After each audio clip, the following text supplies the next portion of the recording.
Product को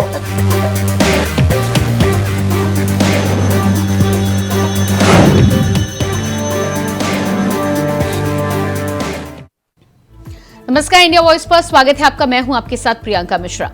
झारखंड में शीतकालीन सत्र की शुरुआत हंगामे के साथ हुई, जहां विपक्ष भ्रष्टाचार के साथ ही मुख्यमंत्री को समन और कैश कांड को लेकर सरकार पर हावी नजर आ रहा है। विपक्ष ने जिस तरह से सत्र की शुरुआत से ही सड़क से लेकर सदन तक सरकार की घेराबंदी की है, ऐसे में अब देखना होगा कि सरकार विपक्ष के इस वार का क्या जवाब देती है, क्योंकि बीजेपी ने सरकार को पूरी तरह से विफल करार दिया है। तो आज झारखंड सरकार और विपक्ष के वार पर होगी बातचीत, लेकिन उससे पहले दिखाते एक रिपोर्ट। झारखंड विधानसभा के शीतकालीन सत्र का हंगामे के साथ आगाज हो गया है। शीतकालीन सत्र के पहले ही दिन विपक्ष ने भ्रष्टाचार के साथ साथ खाद्यान्न 1932 के मुद्दे को लेकर सदन में जमकर उठाया। सत्र के शुरू होने से पहले ही सदन के बाहर विपक्ष ने सरकार के खिलाफ जमकर प्रदर्शन किया और कई मुद्दों को लेकर विरोध जताया। सदन में सरकार को घेरने के लिए विपक्ष की तरफ से पहले ही तैयारियां की जा चुकी थी। नेता प्रतिपक्ष अमर बाउरी और बीजेपी प्रदेश अध्यक्ष बाबूलाल मरांडी ने सदन में सरकार को हर मोर्चे पर घेरने के लिए गुरुवार को अपने विधायकों के साथ बैठक की थी और रणनीति भी बनाई थी, जिसका असर विधानसभा सत्र के दौरान देखने को मिला। कांग्रेस सांसद धीरज साहू के घर से मिले करोड़ों रुपयों के पोस्टर को लेकर बीजेपी ने विधानसभा के गेट पर विरोध जताया और सरकार पर जमकर हमला बोला। इतना ही नहीं, मामले की जांच सीबीआई से कराने की मांग की। इसके साथ ही समन के बाद भी सीएम हेमंत सोरेन के ईडी दफ्तर नहीं पहुंचने पर भी विपक्ष ने सवाल उठाए, तो वहीं सत्ता पक्ष इसको लेकर बीजेपी पर पलटवार करता नजर आया। अब इनको ही दे दिया जाए जो हमारे भारतीय जनता पार्टी के लोग हैं, चाहे इनके माननीय प्रधानमंत्री तक की बात करूंगा मैं, यहाँ की बात छोड़ दीजिए। अब सारी जिम्मेदारी है, ले इनकम टैक्स के भी अधिकारी, जितने भी डायरेक्टर से लेके सारा कुछ चीज बन जाए। ईडी के को डायरेक्ट कर ही रहे हैं, इनकम टैक्स को डायरेक्ट कर ही रहे हैं, अब सब कुछ ये बन जाए। आज तक अधिकारी कोई बयान आया क्या इनकम टैक्स का के अधिकारियों का धीरज साहू प्रकरण में? तो ये सारा कुछ यही लोग फैसला लेते हैं, यही लोग सब कुछ है, जज से लेकर अधिकारी सभी लोग यही हैं, तो ये लोग समझेंगे। जी को इस तरह की बातें नहीं करनी चाहिए, क्योंकि वो खुद एक आरोपी हैं। स्वास्थ्य को उन्होंने लूटा है और उन पे केस भी चल रहे हैं। रही बात की पैसे की बात यहाँ नहीं होनी चाहिए। ये सदन है, ये बीजेपी के लोग कभी भी जनहित के मुद्दे नहीं उठाते। मेरा यही कहना है उनसे कि कम से कम जरा इनको सद्बुद्धि दे। और रही बात धीरज साहू से, भानु जी का क्या संबंध है आप नहीं पूछ सकते हैं क्या? उनको सार्वजनिक करना चाहिए। धीरज साहू जी पहले एक व्यवसायी हैं, उसके बाद एक कांग्रेस के सांसद हैं। नहीं, मुद्दे देखिए, वर्तमान जो सरकार है हेमंत सोरेन जी की सरकार, इस सरकार में हर ओर पर राज्य के को एक बदनामी के कगार पर खड़ा कर दिया गया है और सत्ता संरक्षण में जो चल रहे भ्रष्टाचार के काले कारनामे हैं, इस राज्य में नौजवानों के साथ जो धोखा हुआ है, रोजगार जो हमारे अनुबंध कर्मी हैं, हमारे जो आउटसोर्सिंग के आधार पर पदों को भरा जा रहा है, उसके जो हमारे कर्मी हैं, हमारे आंगनबाड़ी सेविका, सहायिका, समाज के हर तबके को सरकार ने निराश किया है। ऐसे सारे मुद्दे को लेकर के सदन के अंदर हम आएंगे। राज्य के एक बहुत बड़ी आबादी जो राज्य के 7-8 जिले ऐसे हैं जहाँ पिछड़ों का आबादी शून्य कर दिया गया है, तो वैसे में सदन के माध्यम से सरकार उस पर मौन है और लगातार यहाँ की भावनाओं के साथ राज्य सरकार खिलवाड़ कर रही है। ये सारे मुद्दे सदन के अंदर और सदन के बाहर हम सब लोग उठाएंगे। कांग्रेसी भ्रष्टाचार जग जाहिर हुआ है और हम सब जानते हैं कि आज़ाद भारत के बाद सबसे ज़्यादा दिनों तक शासन कांग्रेस पार्टी ने किया और 1948 से जीप घोटाले से कांग्रेस ने पंडित जवाहरलाल नेहरू के समय जो भ्रष्टाचार शुरू किया वो बदस्तूर जारी है। अब आप ही बताइए, 500 करोड़ से ज़्यादा नगद रुपए अगर किसी सांसद, कांग्रेसी सांसद के घर में पकड़ाए तो ये भ्रष्टाचार नहीं तो क्या, शिष्टाचार है। तो इस विषय को हम लोग बहुत गंभीरता से ले रहे हैं। जो उन्होंने 4 साल का वक्त जाया किया है, इस लोकतंत्र के पवित्र मंदिर का समय नुकसान किया है। सुबह का भूला आदमी शाम को घर आ जाए उसको भूला नहीं कहते, अच्छी बात है। कि इस लोकतंत्र के मंदिर में पक्ष विपक्ष दोनों को पूछने की आज़ादी है, बोलने की आज़ादी है और अंतिम पायदान पे खड़े व्यक्ति की अभिव्यक्ति, उसकी स्वतंत्रता, उसकी रक्षा, उसकी उन्नति समृद्धि के मार्ग कैसे प्रशस्त हों, इसके लिए ही ना पक्ष विपक्ष को जनता चुन के भेजती है। तो वो सवाल करेंगे और सरकार जो है जनता के लिए, जनता के द्वारा चुनी सरकार है, तो जनता के हक और हकूक के जवाब देके उनको संतुष्ट करेगी। 4 साल के सदन में ये पहला मौका था जब नेता प्रतिपक्ष सदन में मौजूद थे। साथ ही इस दौरान राज्यपाल की तरफ से विधानसभा सचिवालय को टिप्पणी के साथ लौटाए गए 1935 के खाद्यान्न आधारित स्थायी नीति संबंधित विधेयक की जानकारी सदन को स्पीकर ने दी और राज्यपाल की टिप्पणी भी पढ़ी।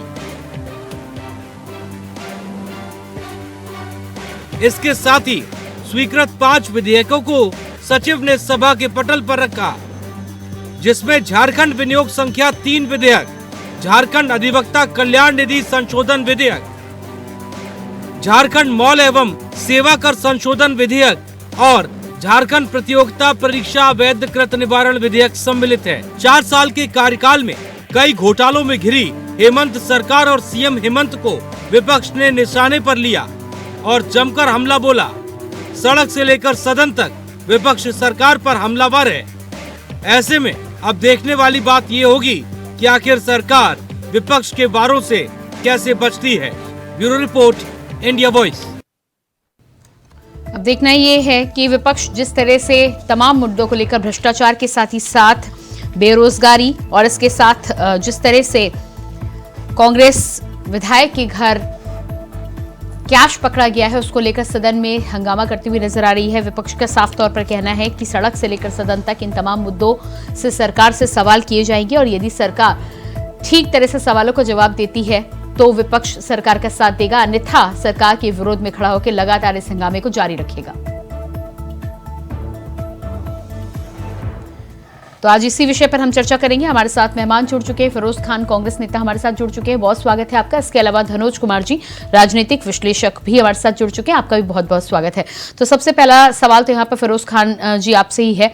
जिस तरह से भारतीय जनता पार्टी धीरज साहू के मुद्दे को उठाने की बात कर रही है और सीबीआई की मांग कर रही है, उनका कहना है कि सड़क से लेकर सदन तक लगातार इस मुद्दे को और भ्रष्टाचार के मुद्दे को वो उठाएंगे। इस पर आपका क्या एक्शन होने वाला है, क्या पलटवार होगा? धन्यवाद प्रियंका जी, सभी को प्रणाम, सलाम, सत श्री अकाल, झारखंडी जोहार जी। आज बहुत खुशी का दिन है कि 4 साल के बाद भारतीय जनता पार्टी का कोई विपक्ष का नेता विपक्ष में बैठा था और कहीं न कहीं 4 साल भारतीय जनता पार्टी ने बर्बाद कर दिया। विपक्ष का नेता अगर होता विपक्ष में तो कुछ न कुछ मुद्दा उठाता ये लोग, लेकिन इन लोगों को तो मकसद एक ही कि हेमंत सोरेन सरकार को कैसे गिराना है, कैसे करके ईडी से संबंध भेजना। 6 बार ईडी का संबंध आ गया। अभी पता चला है कि भाई ईडी जाके कोर्ट से वारंट लेगी, गिरफ्तार करेगी, वो लंबा प्रोसेस है। मैं ये कहना चाहता हूं कि आज जो भारतीय जनता पार्टी के लोग हैं, झारखंड के 3.25 करोड़ जनता की सरकार है झारखंड में। हेमंत सोरेन जी और हमारे महागठबंधन के, इंडिया गठबंधन के तमाम नेता, प्रतिपक्ष के नेता हमारे और आपका अलमगीर आलम साहब है, वंदना गुप्ता जी है, बादल पत्रलेखा है, रामेश्वर राव है, 4 मंत्री हमारे कांग्रेस के क्षेत्र में काम कर रहे हैं, काम पर विश्वास करते हैं ये लोग, लेकिन इन लोगों को काम करने नहीं दिया जा रहा है, कभी ईडी के माध्यम से, कभी किसी के माध्यम से। अब नोट कहाँ पकड़ा रहा है, नोट किसका है? अभी एक महोदय अभी आकर के बोल रहे थे, बीजेपी के महोदय थे कि 500 करोड़ निकल गया। पता नहीं 500 करोड़ निकला कि 1000 करोड़ निकला। इन लोगों को कैसे पता कि नोट कैसे निकल रहा है, कहाँ से निकल रहा है? इसका मतलब कि पूरा इनकम टैक्स हो, ईडी हो, सब इन लोग के साठ गांठ है। ये लोग सब एक दूसरे से बातचीत करते हैं, बताते हैं। अभी निशिकांत दुबे जी का बयान नहीं, लेकिन उनका कहना है कि वो इस पर सीबीआई जांच की मांग करेंगे। इस पर आपका क्या कहना है? सीबीआई से भी बड़ा कोई जांच हो तो करवा सकते हैं बीजेपी के लोग। क्या हम लोग तो भाग नहीं रहे, या धीरज साहू नहीं भाग रहे हैं। धीरज साहू का 100 साल से भी ज्यादा पुराना कारोबार है। 100 साल पहले कारोबार लोग दारू का करते थे, पूरा दारू का ठेका है, और एक दिन का कम से कम 10 करोड़ रुपया बोलते हैं। मुझे जैसा पता चला है कि 10 करोड़ रुपया ये लोग के पास, जो दारू दुकान में दारू बिकता है, सब कैश में दारू खरीदते हैं, वो पैसा इनके पास आता है। अब इनकम टैक्स तो अभी तक इनकम टैक्स ने पकड़ने का काम किया है। नहीं, लेकिन फिरोज जी बार बार हर दिन मैं आपसे इस बात की जब सवाल करती हूँ इस बात को लेकर कि कारोबार आप करते हैं, पैसा आपके पास कितना भी आए, लेन देन आपका कितना भी हो, इस पर सवाल नहीं है। सवाल ये है कि क्या आप उससे कमरे में बंद करके रख सकते हैं? डॉक्टर धनोज कुमार जी। हाँ, कहीं ना कहीं गलती किया धीरज साहू ने। उस पैसा को अगर बैंक में डाल दिया तो आज ये नौबत ही नहीं आता। आज चोर सब चिल्ला रहे, नहीं चिल्लाते। ये एक सीख है लोगों को कि जो भी पैसा कमाता है आदमी बैंक पे डालो, भले सरकार के पास टैक्स जाएगा, वो घूम फिर के हमारे पास आएगा, हमारे लोगों का काम आएगा, रोड बनेगा, नाली बनेगा, बिजली आएगा, हमारे IT सेल बनेगा, ये सब बनेगा। ये तो गलती क्या। ठीक है फिरोज खान जी, आती हूं मैं आपके पास। हमारे साथ बीजेपी से नेता सुमित शरण जी भी जुड़ चुके हैं। सुमित जी, जिस तरह से फिरोज खान जी का कहना है कि 100 सालों से लंबा उनका कारोबार है और उनका कारोबार है तो फिर कैश हो सकता है, इस पर क्या कहना है आपका? प्रियंका जी, अगर आप फिरोज खान जी की बातों को ध्यान से सुनेंगे, हालांकि मैं लेट से जुड़ा लेकिन मैं जितना भी उनको सुन पाया तो उन्होंने कई बातों का जवाब खुद ही दे दिया।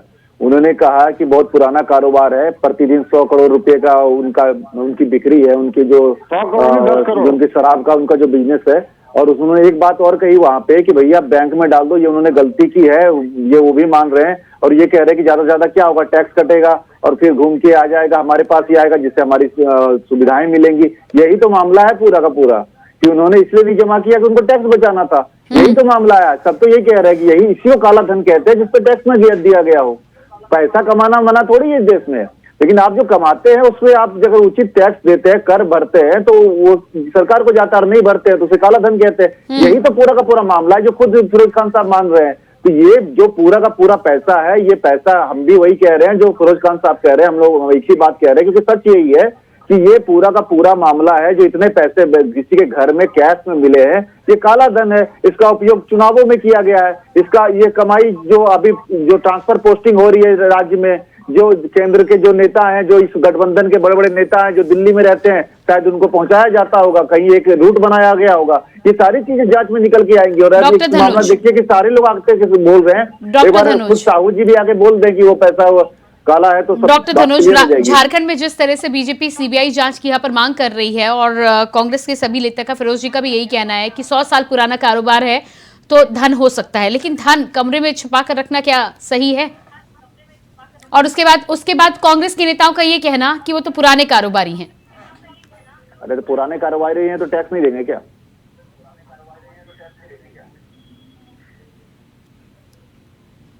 जी डॉक्टर धनुज, अपने फोन के अनम्यूट बटन को आप चेक करिएगा।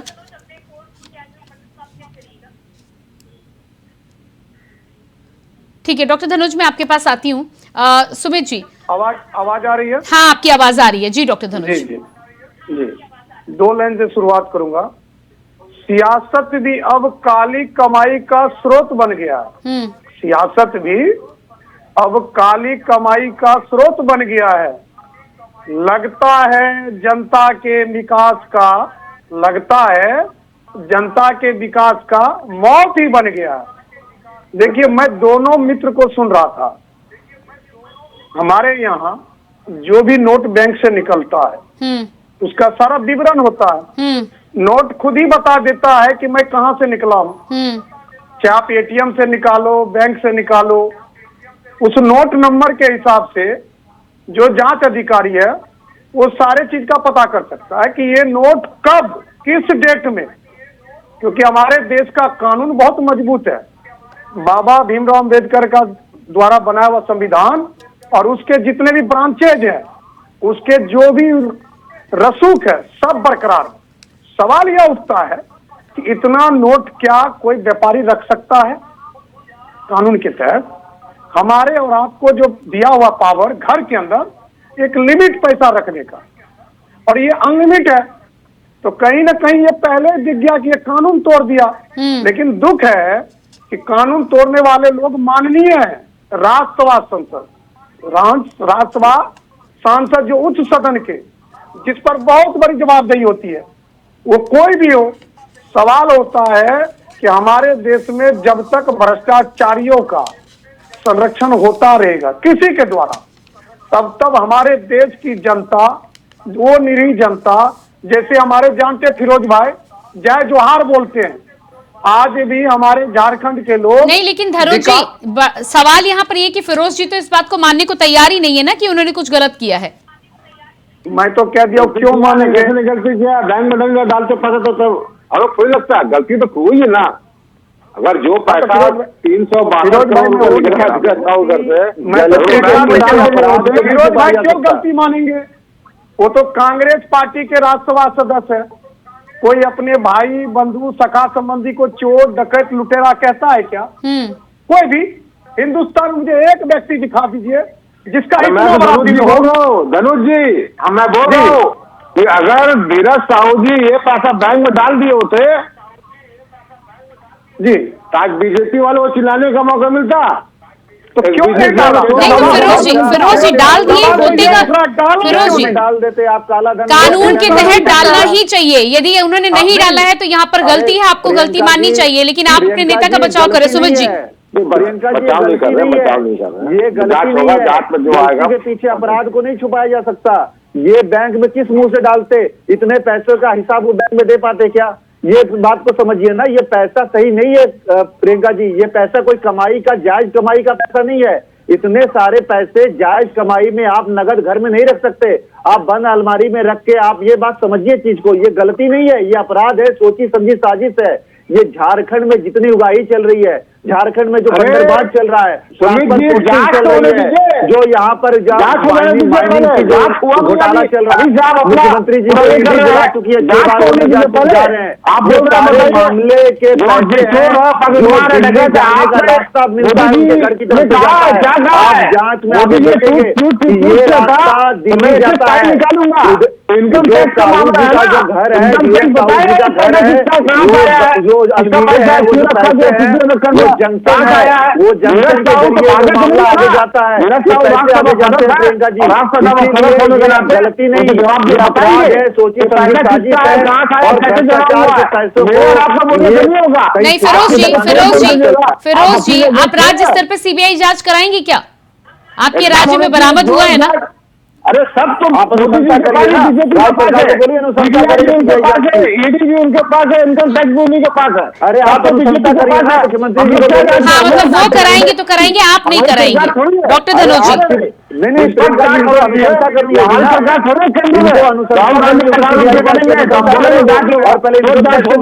तो मोदी जी प्रधानमंत्री है ना। डॉक्टर धनुष जी यहाँ पर साफ उनका कहना है कि केंद्र जो कराएगा वो नहीं कराएंगे।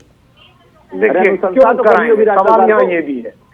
ईडी वाले बुला रहे हैं, हेमंत सोरेन को जा नहीं रहे क्योंकि उनको डर है कि कहीं मुझे बिठा लेगा, मुर्गा खिला देगा।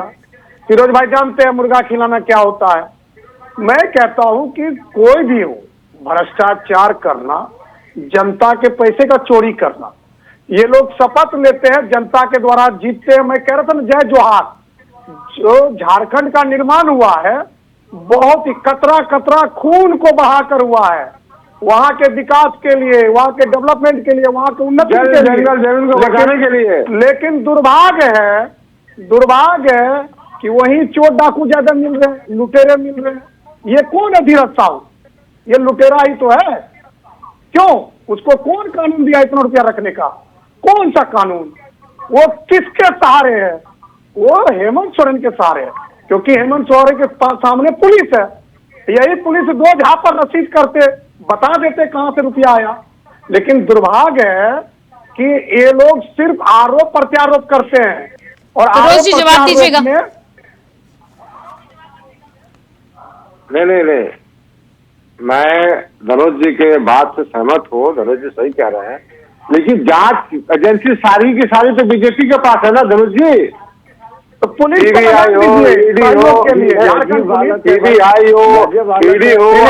सब जांच कहाँ मांग रहे हैं? अभी जांच हो तो जाने दीजिए। नहीं तो फिरोज जी आप अपनी विफलता मानिए ना। आपके राज्य में इतना पैसा इकट्ठा रहता है, आपका पूरा पुलिस प्रशासन, पूरा एडमिनिस्ट्रेशन फेल हो जाता है, तो विफलता तो मानिए ना। यानी कि आपके राज्य में कुछ भी हो, सब केंद्र कराएगा, सब निपटारा भी केंद्र करेगा। कांग्रेस तो बचाव किया है क्या? वो सीधा हम लोग बोल रहे हैं धीरज साहू विफलता आपकी है कि नहीं है? सरकार आपकी है, आप विफल हुए या नहीं? विफलता कैसे मान लें? वो धीरज साहू बिजनेसमैन आदमी है, दारू का कारोबारी है, वो ना बताएगा भाई इनकम टैक्स को, सीबीआई को, ईडी को। आपके राज्य में इतनी भारी मात्रा में कैश पकड़ा जाता है जिसका कोई हिसाब किताब नहीं मिल रहा है, इनकम टैक्स उसको आप विफलता नहीं मानेंगे सुमित जी? इनकम टैक्स को बोल रहा है कि ये पैसा पकड़ा है, इनकम टैक्स के सामने आएगा, बताएंगे इनकम टैक्स। अरे भाई आईटी में जो पैसा पकड़ा है, क्या बोल रहे हो? आईटी विभाग ये बोल रहा है कि इनकम टैक्स का जो भी है वो हम लोग जो पता, जब इनकम टैक्स बताएगा ना भाई, कहाँ से निकला? इनकम टैक्स का चोर है, ऐसे बोलिए ना फिरोज भाई। हाँ तो धीरज साहू इनकम टैक्स का चोर है, डाकू है। पानी नहीं मिला, इनकम टैक्स जो है इनकम टैक्स जमा किया है अपना वो। अरे भाई झारखंड के शुद्ध पेयजल नहीं मिल रहा और वो 10-10 करोड़ रुपया शराब से कमा रहे। भाई कहाँ से कमा रहे? 1 करोड़ कमाएंगे तो इनकम टैक्स का कितना हुआ? वो चोर ऐसे बोलिए, और उनकी जगह जेल में है। जी फिरोज जी, कम से कम आप कार्रवाई तो जब होगी तब होगी, कम से कम इस बात को मानिए तो कि उन्होंने गलती की है, कानून को ताक पर रखा है। बहुत बहुत धन्यवाद आप सभी का करना चाहूंगी। सुमित जी बहुत धन्यवाद, फिरोज जी समय नहीं है मेरे पास, बहुत धन्यवाद। डॉक्टर धनोज आपको भी बहुत बहुत धन्यवाद। तो जिस तरह से झारखंड में शीतकालीन सत्र की शुरुआत हुई है और भारतीय जनता पार्टी तमाम मुद्दों को लेकर सरकार पर हावी होती हुई नजर आ रही है। अब देखना ही होगा कि सरकार इस बीजेपी के और साथ ही साथ विपक्ष के वार का क्या जवाब देती है। फिलहाल हमारे इस खास कार्यक्रम में इतना ही। खबरों के लिए बने रहिए इंडिया वॉइस के साथ। मुझे दीजिए इजाजत, नमस्कार।